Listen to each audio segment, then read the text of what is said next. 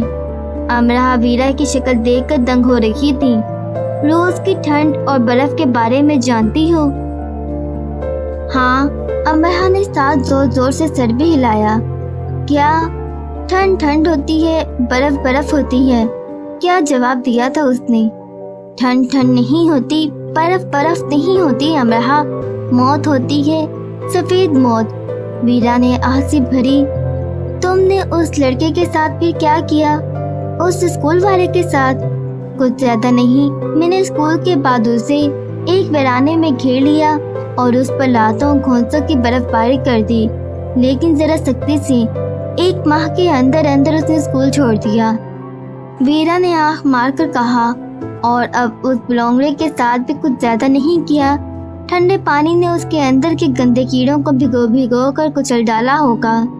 Vera نے کہکا لگایا اور امرا کے گلے میں باہیں ڈال دیں۔ تم بہت بہادر ہو ویرا، امرا نے اس کے گال کی چٹکی بھر کر کہا۔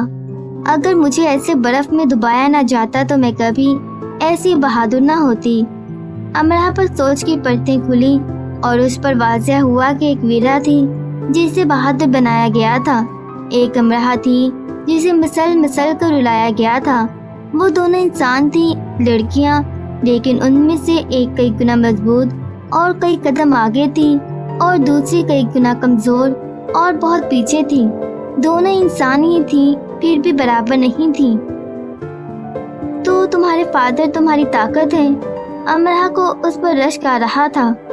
وہ میرے استاد ہیں، انہوں نے اپنی طاقت مجھے نہیں دی بلکہ میرے اندر کی طاقت کو میرے اندر بیدار کیا ہے۔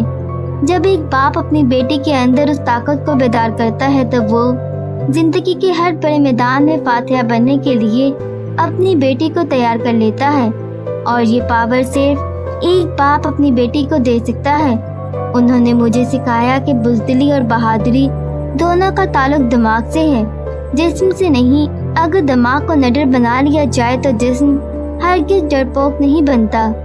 وہ کہتے ہیں نا کہ کوئی آپ کو انگلی لہرا کر دھمکائے، آپ اس سے مکہ مار کر خاموش کروا دیں، تو میں مخالف کا رد عمل نقصان بھی پہنچا سکتا ہے۔ ہاں، ایسا ہو سکتا ہے۔ تو کیا نقصان کے خوف سے میں بزدل بنی رہوں، خاموش رہوں؟ ایسا میں نہیں کر سکتی۔ ویسے تمہارے پاپا نے کیا سکھایا ہے امرا؟ ایک گہرا سایہ امرا کے چہرے پر سے ہو کر گزرا۔ بابا رات کے گھر آتے تھے، انہیں دنیا میں ایک ہی چیز کی فکر رہتی تھی، اپنے قالین اسٹور کی، وہاں رکھے چھوٹے بڑے ہر قالین کی، بیگمات کے گھر وقت پر ڈیلیوری کی، حتیٰ کہ شاپ پر فیوز ہو جانے والے انرجی سیور تک کی بھی، لیکن اس کی قدر نہیں۔ میں 12 سال کی تھی اور بری طرح سے رو رہی تھی۔ میرے دادا مجھے ایک بہت بڑے پارک میں لے گئے۔ وہ سال کے گرم ترین دنوں میں سے ایک دن تھا۔ کیا تم گرم ترین دنوں کا مطلب جانتی ہو؟ امرا نے رک کر ویرا سے پوچھا۔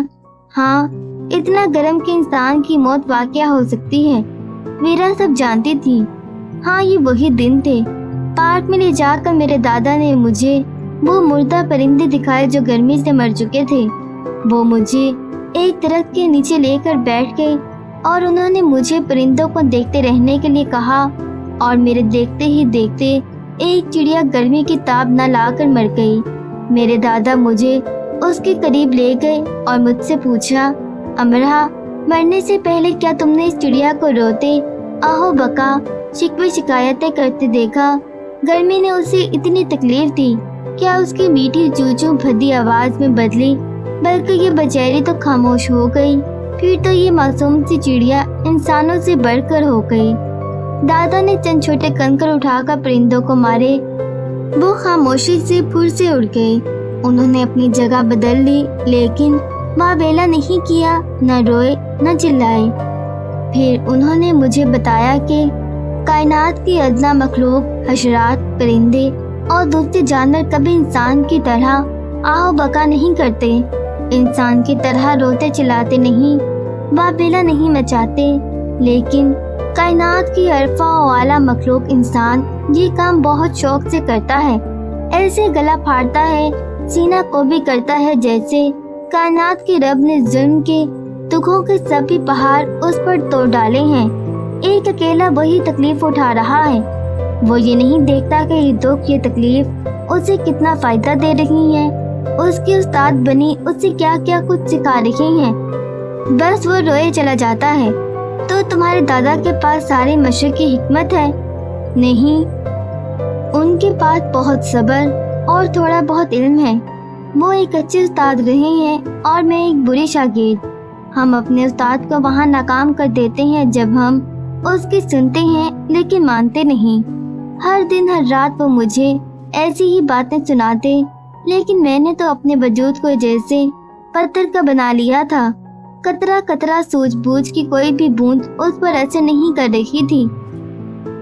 اب تم سب کو دیکھتی ہوں تو خیال آتا ہے کہ اپنی زندگی کن اندھیروں میں گزارتی رہی ہوں۔ ذرا سی ہمت کرتی تو ان اندھیروں سے نکل سکتی تھی۔ کیسے اندھیرے؟ تم سنو گی تو ہنسو گی۔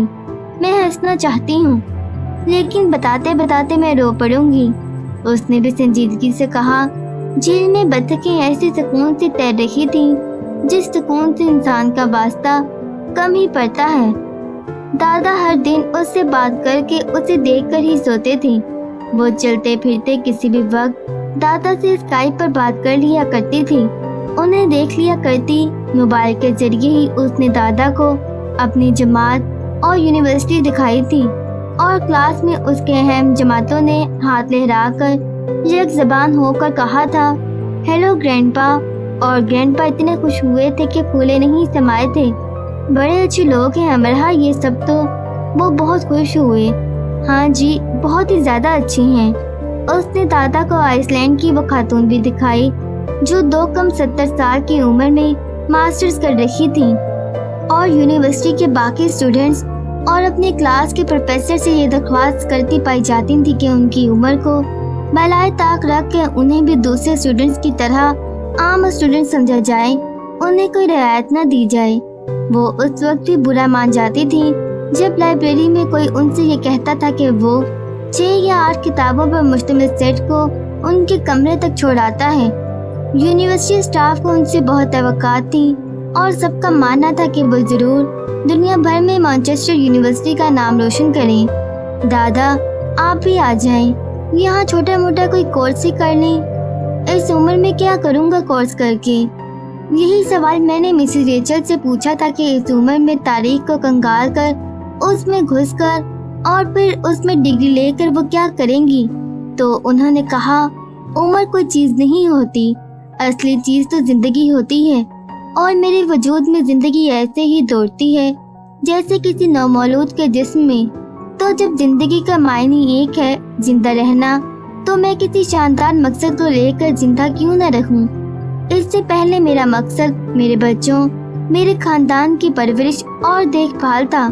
جب میں اس سے فارغ ہو گئی تو میں نے ایک نیا مقصد اپنا لیا۔ اس میں عمر اور نفع نقصان کی تو بات ہی نہیں ہے، یہ تو مقصد پا لینے کی بات ہے جو میں پا رہی ہوں۔ دادا سن کو متاثر تو ہوئے، پر اتنے نہیں کہ مانچسٹر آ کر مسز ریچل کے ہم جماعت بن جاتے۔ پھر اس کی سالگرہ آ گئی۔ سادنا نے کیک بنانے کا وعدہ کیا۔ ویرا نے فی الحال ایک سرخ رنگ کا ریبن اس کی کلائی پر باندھ دیا اور ایک اپنی کلائی میں کہ دونوں کو یاد رہے کہ ایک نے گفٹ لینا ہے اور دوسرے نے دینا ہے۔ اینون نے بھی اپنا علامتی چپ کا تالا کھولا اور اس سے جاپانی گیت کا لگا کر وش کر دیا۔ نشست گاہ میں کسی چھوٹی بچی کی طرح ہل ہل کر گیت گاتی وہ ان 3 خواتین کو حیران کر رہی تھی۔ لیڈی مہر اسے ٹھوڑی تلے ہاتھ رکھے دیکھتی رہی۔ جب وہ گا چکی تو لیڈی مہر نے پرزور سر ہلا کر کہا، اب تم مجھے رات کو ایسے ہی گیت سنایا کرنا۔ مجھے یہ خیال پہلے کیوں نہیں آیا کہ تم سے جاپانی گیت سنے جائیں۔ این نے خاموشی سے سر ہلا دیا کہ ضرور، اور امرہ کے ہاتھ کو ہونٹوں سے لگا کر وہ امرہ کو دعائیں دینے لگی، جس پر امرہ فدا سی ہو گئی، کیونکہ آج تک یہ سب اس کے لیے کبھی نہیں کیا گیا تھا۔ لیڈی مہر نے رات کے ڈنر کے اہتمام کا امرہ سے وعدہ کیا